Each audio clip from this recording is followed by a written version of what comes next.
Alléluia. Yes, c'est exactement ça. Le thème du message, je ne sais pas si vous avez vu sur nos réseaux sociaux, aujourd'hui, on va démarrer une série de messages intitulée 1. 1. Alors pas 1. Ok, ça c'est déjà 1. Non, ça c'est ok, c'est en Alsace. Nous, à l'église d'Ephraïm, c'est 1. 1. Ok, 1. Quel est le thème de ce message? Cette série de messages va être une série sur ce que nous sommes en train de faire. Qu'est-ce qu'on est en train de faire ici?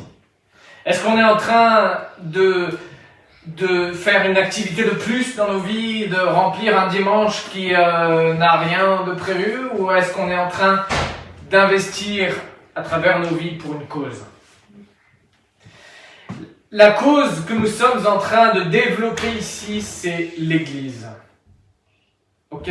C'est un outil. Mais la cause de l'Église, donc de ce que nous sommes ici, c'est les âmes. C'est d'amener des personnes à la connaissance de Jésus-Christ. Parce que la connaissance de Jésus-Christ, c'est ce qui sauve. C'est ce qui réconcilie avec Dieu. C'est ce qui offre une perspective d'espoir, d'espérance et la vie éternelle assurée. Assurée. Ça n'est pas juste une idée. Ça n'est pas une proposition. Ça n'est pas une possibilité. Non, c'est l'assurance d'une vie éternelle auprès de Dieu. Et peut-être que vous n'avez pas encore cette assurance-là. Peut-être que vous vous posez des questions sur ce que Jésus vous a offert, sur ce qu'il veut faire à travers l'Église. Mais aujourd'hui, à partir d'aujourd'hui, on démarre une série de 5 messages plus 2 probablement. Il y aura des bonus. Pour justement comprendre et développer ce qu'est l'Église. Ce que l'Église Ephraïm est appelée à faire dans Strasbourg. Amen.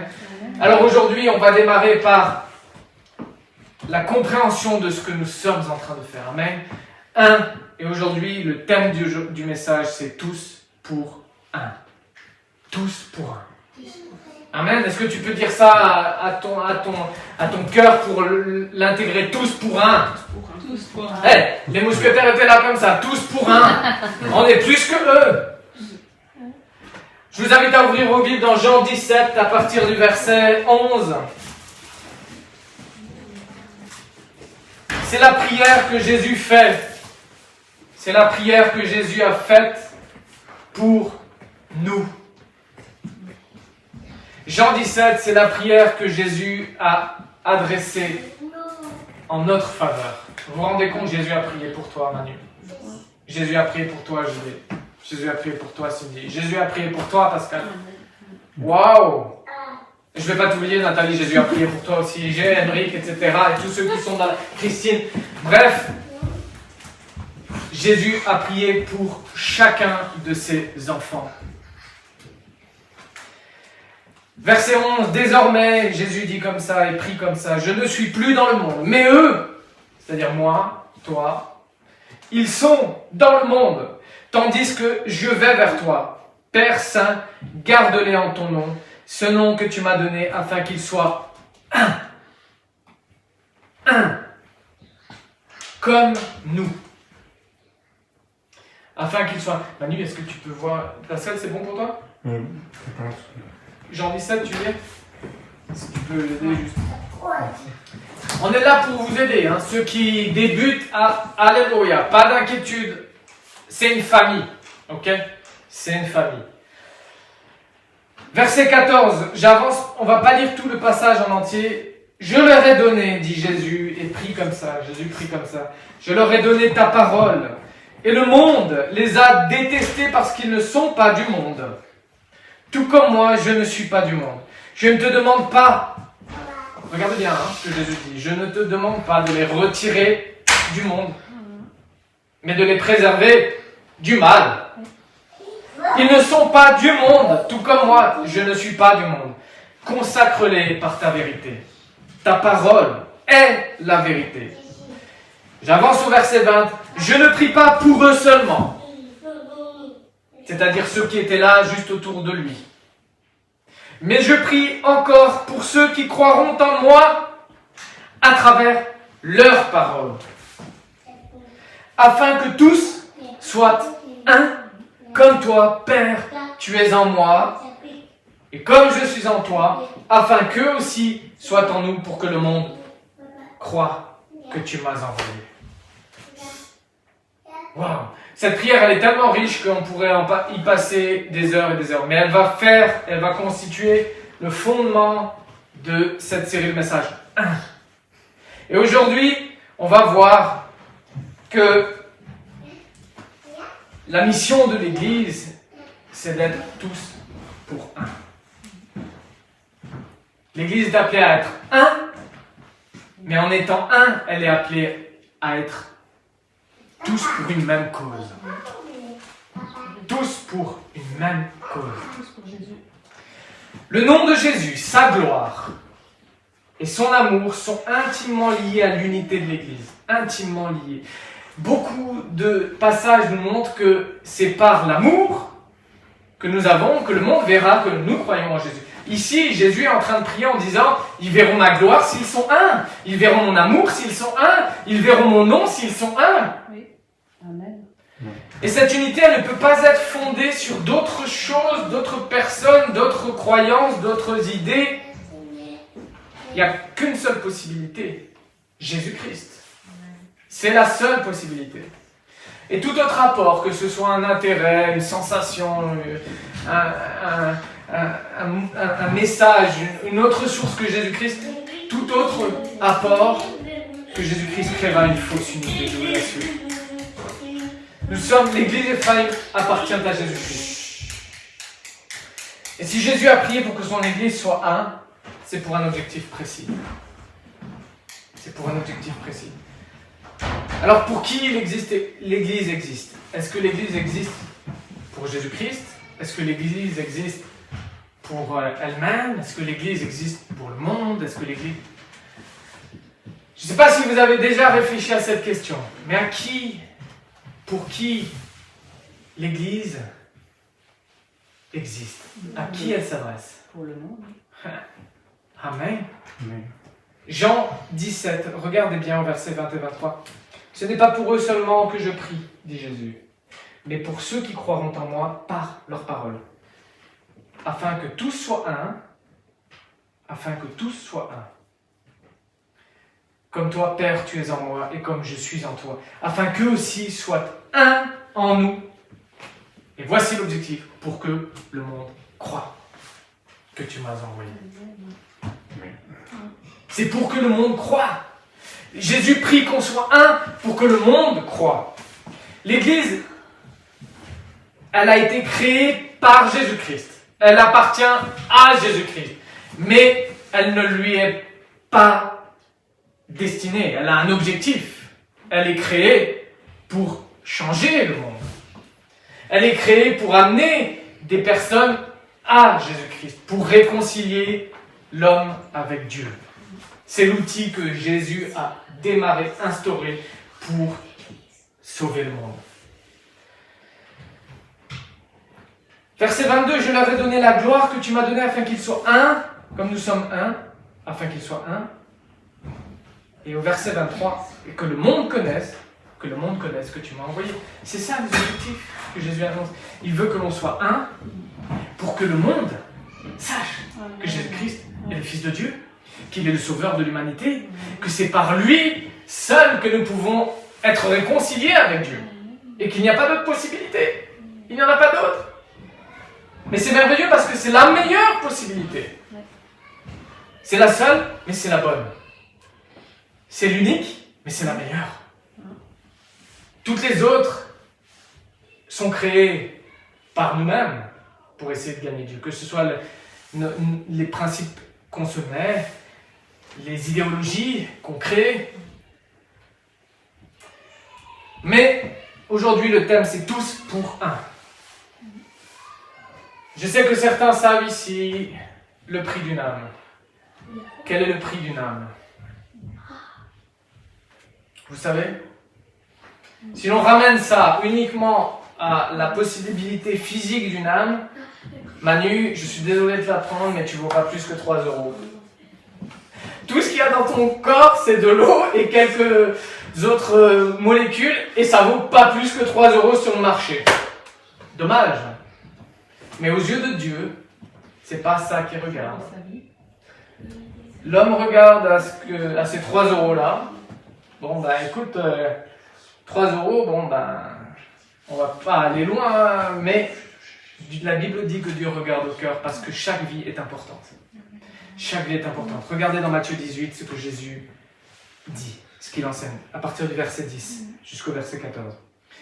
Faites bien attention de ne pas mépriser un seul de ces petits. Et là, il ne parle pas des enfants. Il parle de ses enfants. Il ne parle pas de nos enfants, les petits. Il parle de ses enfants, c'est-à-dire Pascal, JD, moi. Et Jésus dit, attention, ne méprisez pas la vie d'un seul de ces petits. Verset 12, j'avance.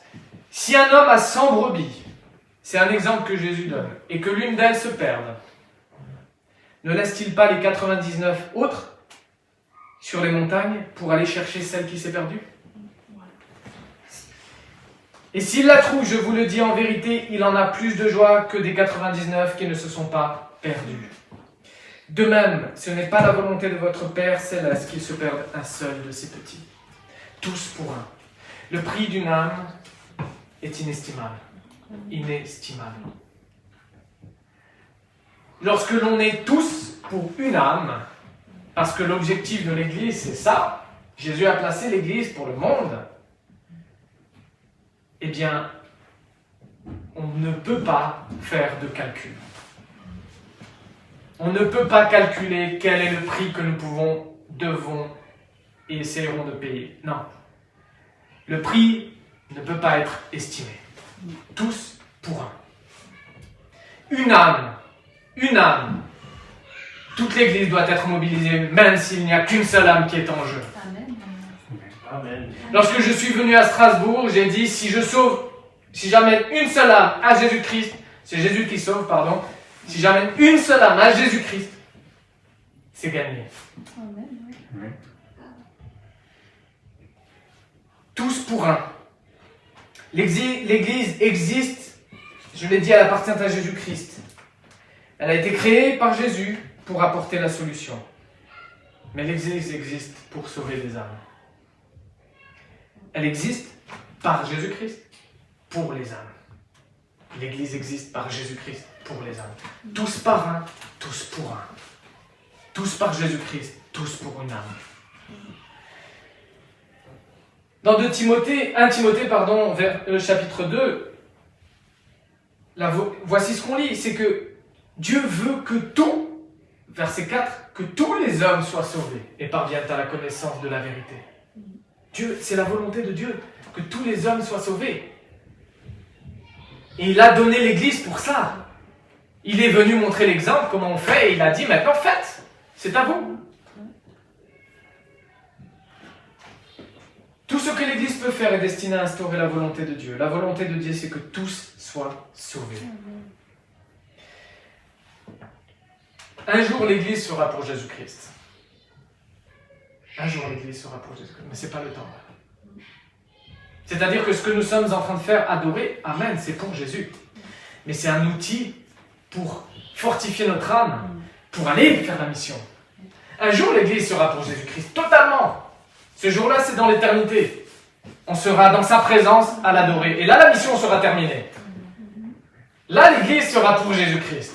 Mais aujourd'hui, l'Église, elle est pour les âmes. Aujourd'hui, l'Église, elle est pour celui qui ne connaît pas Jésus, qui est dans les ténèbres, qui cherche un espoir, qui est là, qui est particulièrement dans le contexte actuel et qui ne voit pas plus loin que sa porte, parce que il ne sait pas qu'il y a quelque chose d'autre qui peut l'amener au-delà même de ce confinement, au-delà même de ce couvre-feu, au-delà même des circonstances sanitaires, au-delà même de ce masque.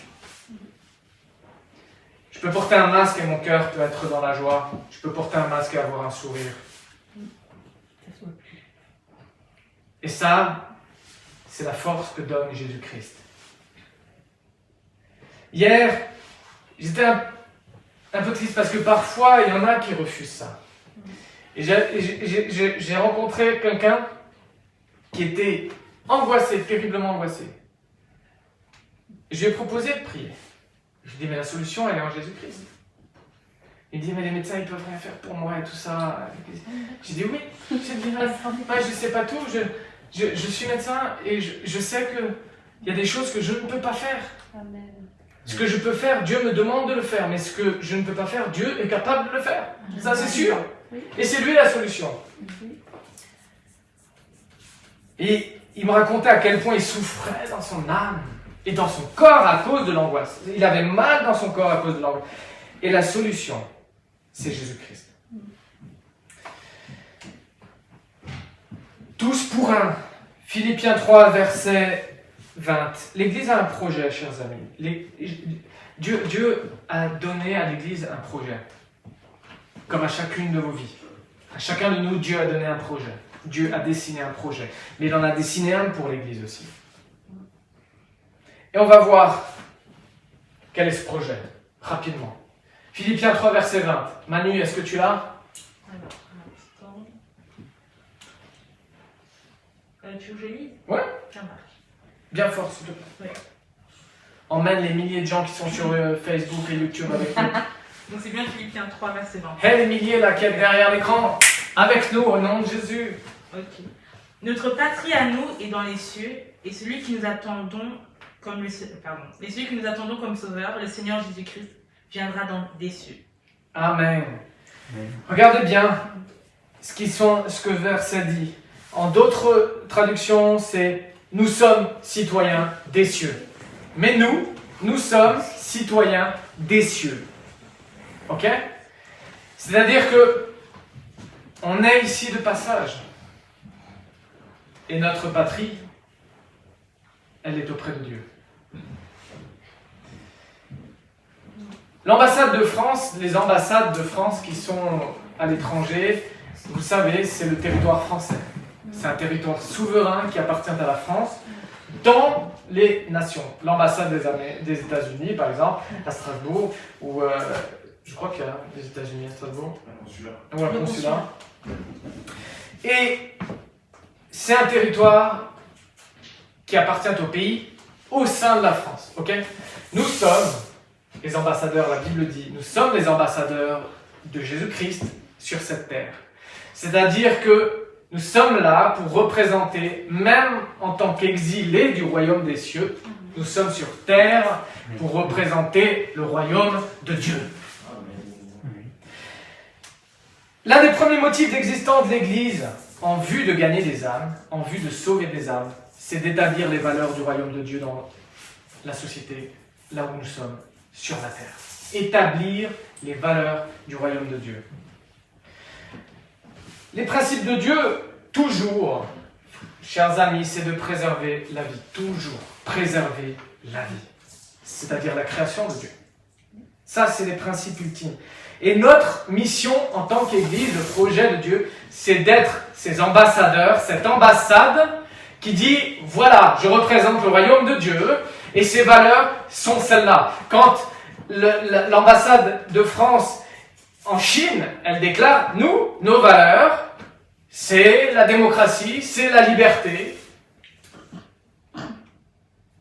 Même si le pays n'est pas d'accord avec ça. Ouais. Même si le pays refuse ou un autre gouvernement, un autre régime, l'ambassade, le territoire sur lequel se trouvent les représentants de notre pays appartient au pays. Et sur ce territoire, c'est les valeurs du pays qu'il représente qui régissent ce territoire. Et bien c'est pareil pour le royaume de Dieu. Nous sommes les ambassadeurs. Autrement dit, les principes de Dieu doivent régir notre vie et nous devons représenter Dieu et annoncer ces principes, tout en sachant que c'est les meilleurs principes. On ne doit pas être timide en disant « bon, est-ce qu'ils vont accepter ?» Non. Si l'ambassade de France en Chine commence à être timide parce qu'il a des doutes, alors il faut qu'il se remette en question. Quand il arrive, il dit, moi je suis français, voilà nos principes. Tac, tac, tac, tac, tac, la Constitution c'est ça, ça, ça, ça, ça. Notre loi en France c'est ça. Ici, c'est cette loi qui prévaut. Dans nos vies, ça doit être comme ça. Et on doit être prêt à l'annoncer au monde en disant, les principes de Dieu sont ça. Parce que ces principes-là maintiennent, respectent, favorisent, permettent, développent la vie. Et on doit être convaincu. Si on n'est pas convaincu, alors il faut se plonger là-dedans. Il faut se plonger là-dedans pour voir ce que dit Dieu. L'Église agit comme une ambassade du royaume de Dieu sur terre. Et nous sommes exilés. Peut-être que vous n'aviez pas cette notion-là. Mais nous sommes exilés sur cette terre. On est des exilés. Notre patrie, notre citoyenneté est dans les cieux auprès de Dieu. Mais vous savez ce que dit Dieu à son peuple qui est en Babylone, en Jérémie 29, verset 7 ? Le peuple de Dieu se trouve exilé, exporté dans un pays qui n'est pas le sien, en Babylone, qui est leur ennemi même, et Dieu leur dit, travaillez au bien de la ville, de la cité dans laquelle je vous ai moi-même exilé. Travaillez au bien, travaillez au bien, travaillez au bien, je le répète, travaillez au bien, travaillez au bien. Parce que de son bien dépend le vôtre. Mais c'est une ville, c'est une cité qui s'opposait à Dieu, qui s'opposait au peuple de Dieu. Mais Dieu les a lui-même mis là et dit maintenant travaillez au bien. Je ne te demande pas de les retirer du monde, prie Jésus, regardez bien, mais de les préserver du mal. Je te demande qu'ils soient dans ce monde consacré, mis à part. Par quoi ? Par la vérité. Ta parole est la vérité, dit Jésus. Versets 15 et 17 de Jean 17. Consacre-les, mets-les à part par ta vérité. Quand Jésus parle pour la première fois de l'Église, en Matthieu 16, qu'il parle de ce qu'est l'Église aux apôtres, aux premiers chrétiens. Okay ? Il emploie un mot qui est le mot « ecclésia ». C'est de là qu'est venue toute la déclinaison du terme église, ecclésia, ecclésiologie, tout ce qui concerne l'église. Ok, mais c'était un terme grec qui existait bien avant que Jésus ne l'emploie. Ce terme grec désignait une assemblée de personnes qui déterminaient dans une cité, dans un environnement donné, dans une place donnée, les lois qui allaient régir cette cité.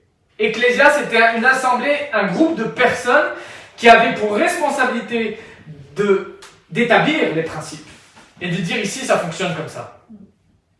Ces lois étaient votées par l'Ecclésia, ces principes étaient votés, ces constitutions étaient votées par l'Ecclésia, et ensuite elles étaient promulguées. Une fois qu'elles étaient promulguées, l'Ecclésia devait veiller à ce que ça se mette en application. Et bien c'est exactement ce qu'est l'Église. Quand Jésus parle de l'Église, il dit vous êtes l'Ecclésia. Vous êtes l'assemblée de personnes qui êtes placées sur terre pour annoncer mes principes. Et Jésus dit, consacre-les par ta vérité, parce qu'il dit, Seigneur, montre-les quelle est la vérité, mets-les à part, mais qu'ils l'annoncent. Qu'ils l'annoncent, cette vérité. Que non seulement elle soit visible dans leur vie, cette vérité que j'annonce dans ma parole, dit Jésus, et qu'ensuite elle soit annoncée. Ta parole aura moins d'impact, je le dis toujours, si il y a un décalage entre ce que tu vis et ce que tu dis. Mais c'est une assemblée qui agit pour établir le royaume de Dieu et sa justice. Est-ce que ça veut dire être parfait ? Non, pas du tout. Aucune église n'est parfaite. L'église Ephraim n'est pas parfaite. C'est déjà cuit parce que vu votre pasteur, l'imperfection de votre pasteur, c'est clair et net, on va vers la perfection, mais on n'est pas encore dedans. Et c'est à ça qu'est appelée l'Église, à instaurer les principes du royaume de Dieu. Et si on a des doutes sur les principes, alors il faut relire la Constitution. Ça s'appelle la Bible. La constitution du royaume des cieux. La constitution du royaume dont le roi est Jésus-Christ, ça s'appelle la Bible. Depuis Genèse 1 jusqu'à Apocalypse 22, c'est la constitution. Amen. C'est la constitution. Pour ceux qui nous rejoignent en live, hein, alors le 999e qui vient de nous rejoindre, simplement une explication. Amen, ça veut dire je suis d'accord. J'ai compris, je suis d'accord. Alléluia, ça veut dire gloire à Dieu. C'est tout ça, ok? C'est du vocabulaire, mais comme ça, c'est su. Je termine par là.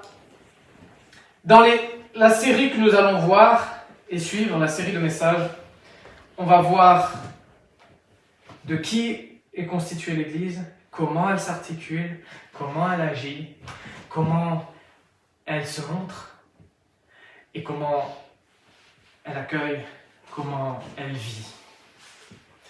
Parce que nous ne sommes pas une organisation. On est peut-être organisé, mais on est un organisme. L'Église de Jésus-Christ est appelée à être un organisme, un corps. Elle est le corps de Jésus-Christ vivant.